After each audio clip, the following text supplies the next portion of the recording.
It's time. It's finally time to travel from Wa back to Accra after spending few weeks in the north.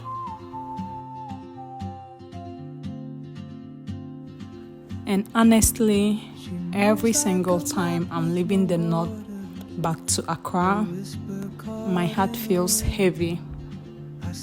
Is it because of my family, the comfort, or what they say, home is where the heart is.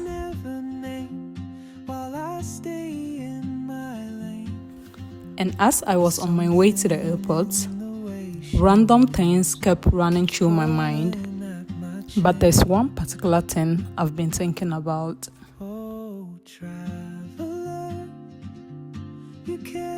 So you know how people ask you where you are from casually? And when you say you are from the north, their expression changes. They tend to say, "Oh, you don't look like a northerner."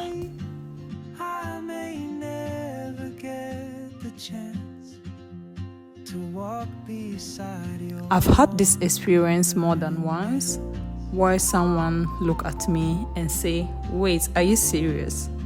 You don't look like a northerner."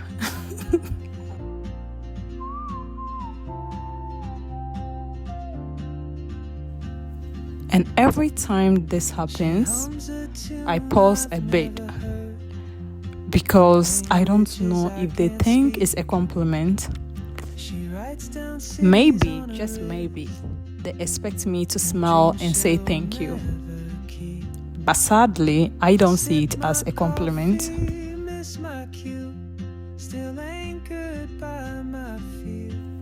Because I always wonder, how exactly is a northerner supposed to look like? I mean, what image do people have in their mind when they say you don't look like a northerner? Or when they think, okay, a northerner is supposed to look like this particular way? And the most interesting part is, most of these people who say these things have never even been to the north. And yet, they feel confident that a northerner is supposed to look a certain kind of way.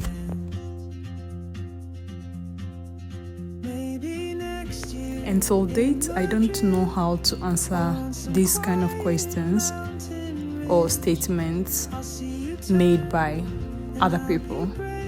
I don't know whether I should laugh, I should say thank you to them, or ask them what picture they have in mind when they think about northerners. But you know what?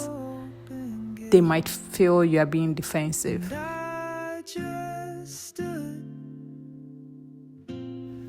It feels like being from the north is still boxed into one idea. And when you don't fit that idea, then they are surprised.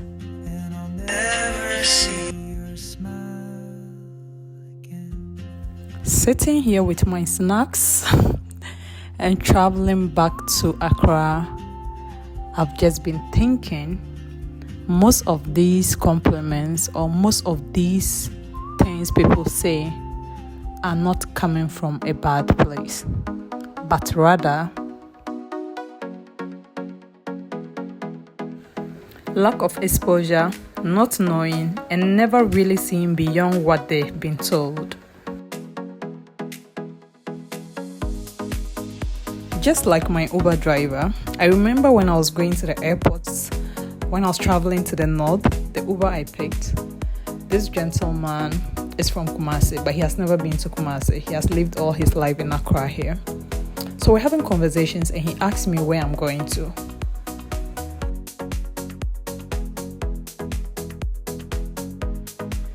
He asked international or domestic, even though the location was there. I just had to tell him again. I told him domestic and he was like, "Oh, you're going to Kumasi?" I said no. Then I don't know whether he said Tadi or Kofoido, one of it. He mentioned another place. I said no. I said Wa.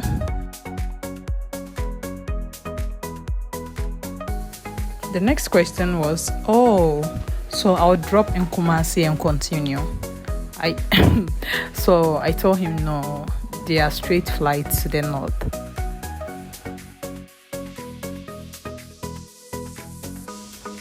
This man actually looked at me and said, "Oh boy, it means you are lying."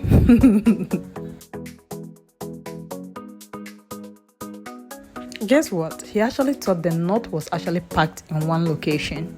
He had already heard of Tamale, but the other places, I think it was still new to him. This man was so surprised.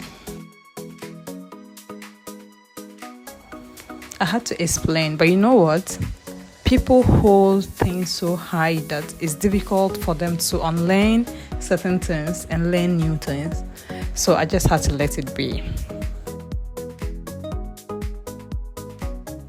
And as this journey continues, I'm reminded that I don't have to accept every comment that is packaged as a compliment. I don't also have to explain myself every time. And maybe, just maybe, we all need to unlearn some of the things we think we know about people and places and try to learn about them or experience them for ourselves. Thank you for sticking with me. My name is Miss Toria, and if this is your first time, don't forget to like, subscribe, and leave a nice comment. Till we meet again next week. Bye.